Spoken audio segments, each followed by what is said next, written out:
Et salut à tous, aujourd'hui on se retrouve pour une nouvelle vidéo, c'est la vérification de mes extincteurs. Donc celui-là qui est à poudre, l'autre qui est à eau. On va attaquer tout de suite. Alors, ici j'ai un extincteur à poudre de chez De Sautel, donc pression auxiliaire, qui était réformé, je l'ai récupéré. Donc poudre ABC, donc polyvalente. Etc. Vous connaissez. Après du coup j'ai une cartouche de 120 grammes de CO2. Voilà. J'ai dedans une cartouche de 120 grammes, pression 16,8 bars une fois que la cartouche est percutée. Donc on va faire un test de vérification de pression, d'absence de pression. Donc là on voit bien que il n'y a pas un peu de poudre qui sort. Mais voilà, il n'y a pas. Voilà. Donc là on va l'ouvrir. Donc on fait la vérif de pression.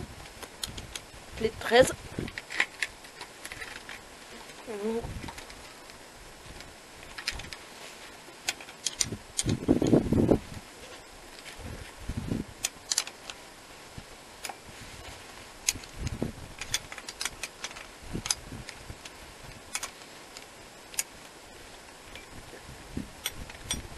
On fait la deuxième vérification d'absence de pression. Je t'ai zoomé. Hop, je vais faire tour. Donc là je dévisse. Donc a priori dedans il n'y a pas de pression, sauf si le tuyau est boucheux. Donc là on voit effectivement qu'il n'y a pas de pression, sinon le mécanisme serait remonté. Là. Donc là on va sortir le mécanisme. Voilà, donc on ouvre la gâchette histoire qu'il y ait un appel et que tout ça tombe. Histoire qu'on ne perde pas trop de poudre. Je viens de regarder, les 6 kg de poudre ça coûte à peu près 20 euros. Voilà. Donc ici on a la cartouche qu'on appelle aussi plus communément la sparklet. Ici on a le tube plongeur qui va recueillir la poudre et qui va l'amener jusqu'au tuyau et jusqu'à la lance. Ici on a le tuyau qui est bouché. Ici là, pour pouvoir faire augmenter la pression d'un tuyau et pouvoir disperser la poudre. En gros là, éviter qu'elle se tasse. Donc là, j'ai enlevé la sparklet.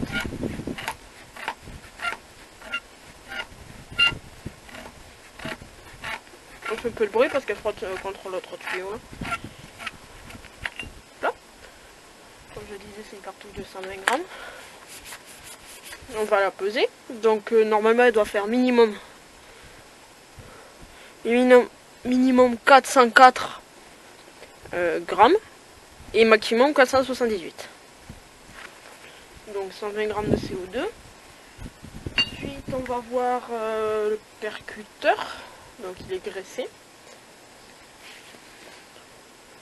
Là, on le voit là-dedans. Là. On va le sortir. C'est pas parce que j'ai pas la pince. Voilà. On a tout là-dessus. Ensuite, la poudre. Ce qui est important de faire, c'est de la remuer. Donc à chaque fois qu'on vérifie, on pense à boucher avec un morceau de tissu. À bien remuer. Hop là. Donc là, je sens que la poudre descend et remonte. On voit que j'en perds un petit peu au passage. Surtout ne pas respirer, la poudre est très corrosive. Voilà. Donc là on voit que la poudre est aérée. Un peu de vent. En fait si on la fait couler, ça fait un effet un peu bizarre. J'ai zoomé.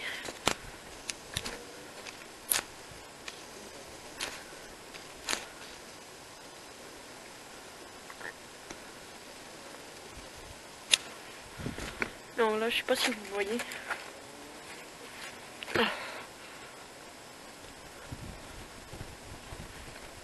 Vous voyez qu'elle bouge un peu comme de l'eau, mais c'est assez surprenant. Quand c'est bien de la poudre, hein. C'est marqué dessus. Alors ensuite, je vais refaire une fois parce que j'ai tapé, c'est pas mal tassé.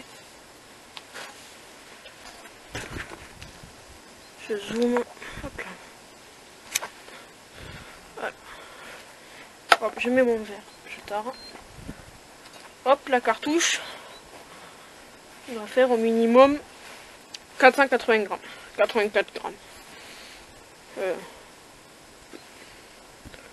Juste là, hop, je pose. Voilà. Donc là, il fait 461 grammes. Et par rapport là, elle est un peu basse. Hein. On a bien dit 461. 462. Ouais. Donc il doit manquer, je sais pas moi, 10 grammes de. Ouais, 10 grammes de CO2. Donc c'est normal, elle est réformée. C'est parce que c'est des extincteurs réformés. Donc je récupère ce que je peux pour les entretenir. Voilà, donc on va dire que c'est bon, il y a quand même.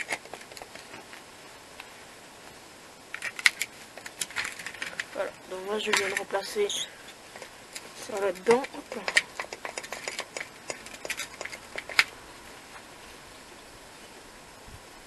Je pense que le joint est bien mis. Oui, c'est bon.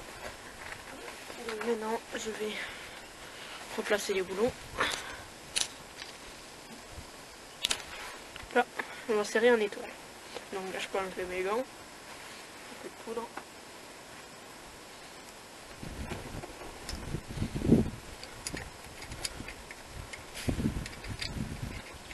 Hop là, je serre jusqu'au contact.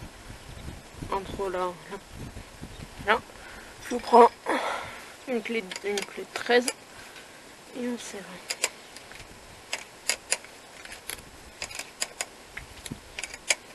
Donc chaque mois, bien retourner l'extincteur.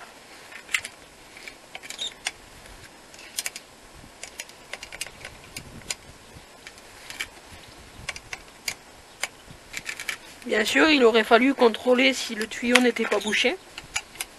Moi, je l'ai fait en caméra off. De toute façon, on a bien vu qu'il n'était pas bouché car il y a la poudre qui sortait par cet orifice. Hop là.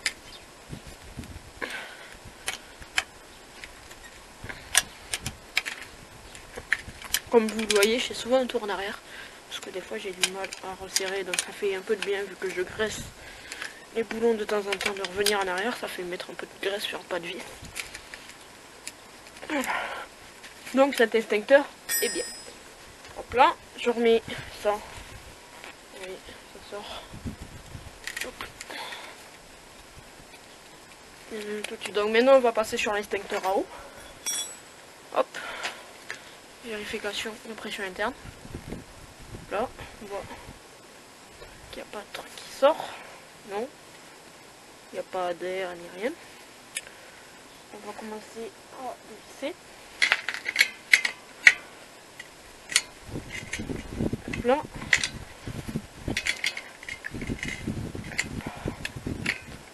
Voilà.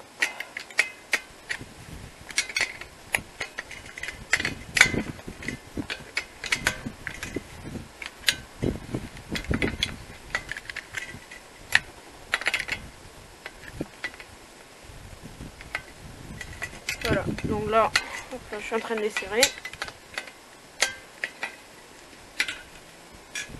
Alors, comme tout à l'heure, faire lever le joint. Voilà, comme ça on sait qu'il n'y a pas de pression dedans.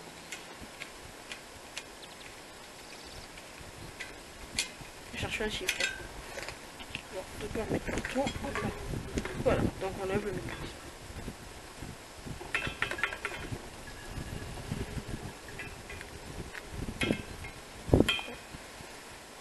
Donc j'ai démonté ça. Ça c'est la dose d'additif. Je verse l'excédent dans. Ça c'est de l'eau. Là on a la dose d'additif, donc 0,09 litres d'additif. L'additif. Là. Des fois l'additif il est à cartouche directement dans la cuve. Là il est en flacon. On appelle ça des containers. Ici on a la cartouche de 40 grammes.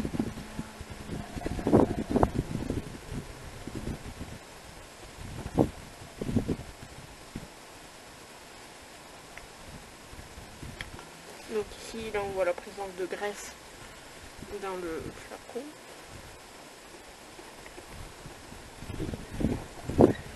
Donc là, elle doit faire minimum 204,6 et maximum 200 litres. C'est marqué. Sur la chaise, 207 grammes. Ça correspond parfaitement. Donc on va pouvoir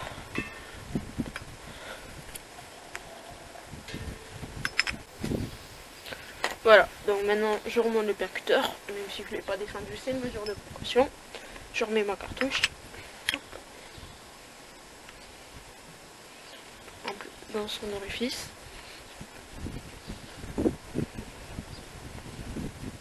Donc là on constate qu'il n'y a pas de tube répartiteur. Ouais, je trouvais pas le nom tout à l'heure, en fait ça s'appelle un tube répartiteur. Donc on constate qu'il n'y est pas. Il y a l'emplacement mais il n'y est pas. Voilà. Donc ensuite on met le support pour le conteneur d'additif.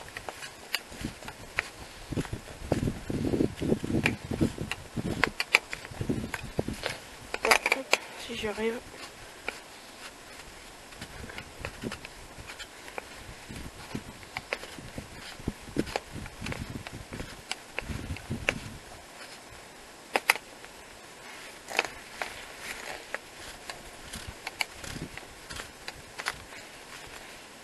Hop là, voilà. Un peu de molle. Donc on vérifie, il y a la cartouche. Je remets l'additif. Là, dedans, on a 5,91 litres d'eau. Et on a 0,09 litres d'additif. Hop. Le joint bon état. Je l'ai changé la dernière fois que j'ai révisé. C'est-à-dire il y a 6 mois. Non, 3 mois. Voilà. Toujours la poignée droite. Voilà. Donc l'écriture est de ce côté. Donc la poignée est à droite.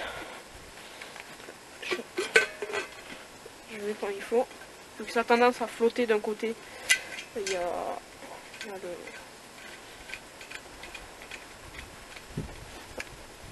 Je mets, hop, et on va serrer. On est voilà. On va trier. Hop là, hop.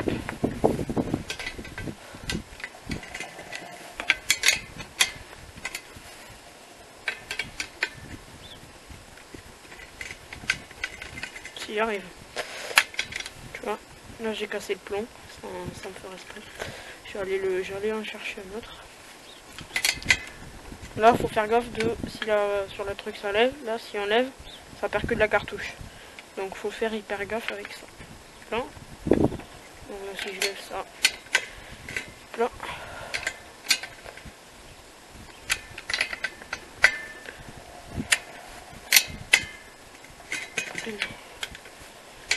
Là. Ça pourrait être bon. Là on voit qu'il y a de l'eau qui est éjectée. Hop. Cherche un autre plomb. J'arrive. Voilà, donc là je prends le plomb. C'est un peu gros. Hop. Je mets ça dedans, je vérifie que si je monte, ça ne percute pas. Hop. Ok.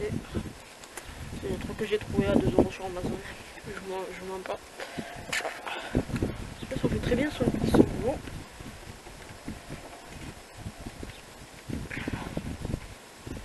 Hop. Voilà. Donc là, on a un instincteur fonctionnel. Voilà, hop là. Alors, on va le remettre à son emplacement. Donc là, hop là, c'est prêt.